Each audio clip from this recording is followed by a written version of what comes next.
Shalom uvracha, peace and blessing to all, and welcome to Hasidic Insights, spreading the well springs of the Baal Shem Tov and his students to the chutzah, to the outside world.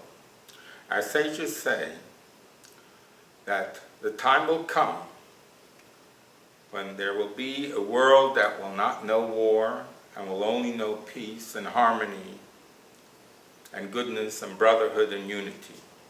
And that will be when the well springs of the Baal Shem Tov will be found everywhere outside. The name of something represents the essence. And Rabbi Yisrael Baal Shem Tov, whose name was Israel, master of the good name, represented the essence of what all can attain and aspire to.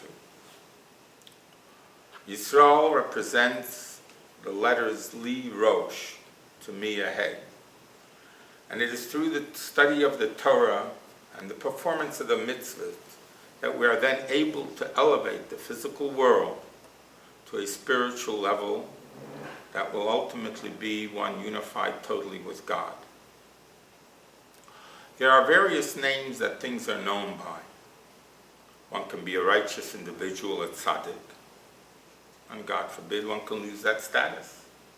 One can be the opposite of a tzaddik, a righteous individual, and he can become a righteous individual. In other words, there are certain things that are changeable. The essence of the Jewish people, known as the children of Israel, B'nai Yisrael, the children of Israel, represents that part of a Jew that can never be sullied and never be destroyed. And as our sages say, Afal pi shechata, even though he has sinned, Yisrael, he's still that Israelite.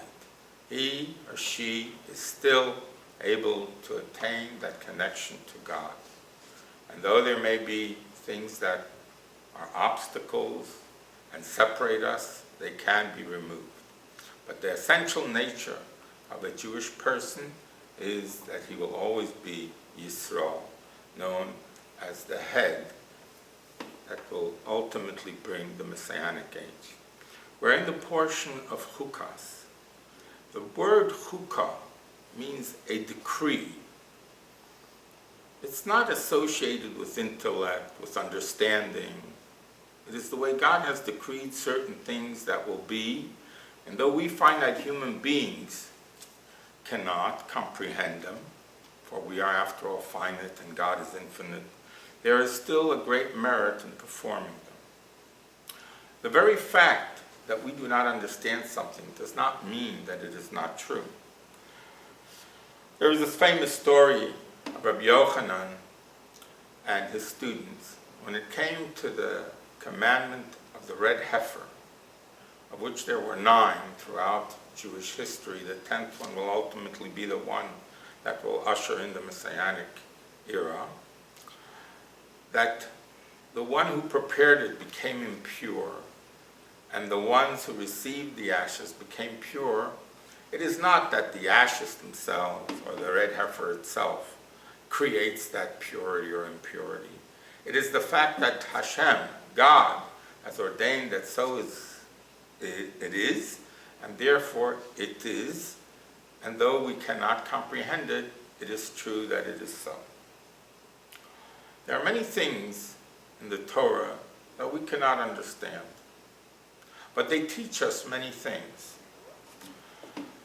In the famous story when the Jewish people complained to God and they were punished by the poisonous snakes that came upon them, Moses is commanded by God to create a staff of copper with a snake of copper upon it, and saying to the people that when you will look at the snake that is on the top of the copper staff, then you will be healed.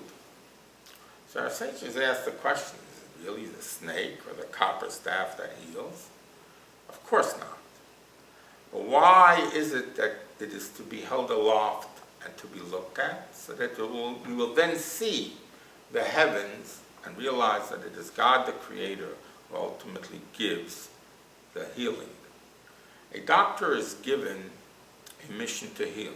As our sages tell us, the Torah tells us, Rape Yirape,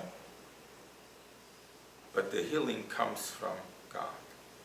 May we merit to realize that all of the things that happen in the world are done for the sake of the Jewish people and the world at large. We're all intertwined and connected on this small ship called planet Earth.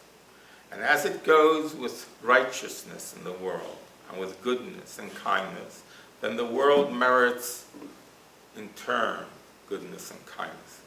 But if the world pursues falsehood, hypocrisy, and tells one that truth is false and false is truth, then we merit that same measure. May we merit to see a world that realizes that truth is truth and falsehood is falsehood, and in that way merit to see that evil will be removed from the face of the earth. And we shall all merit to see that the butchery and the barbarism that we see almost every day in our headlines will be turned into plowshares and pruning hooks, as Isaiah says, Shayo, and we will merit and know God, for all of the world will be covered with the knowledge of God as the waters of the sea. Shalom, uvracha, and lehitraot, and we will again see each other. Thank you.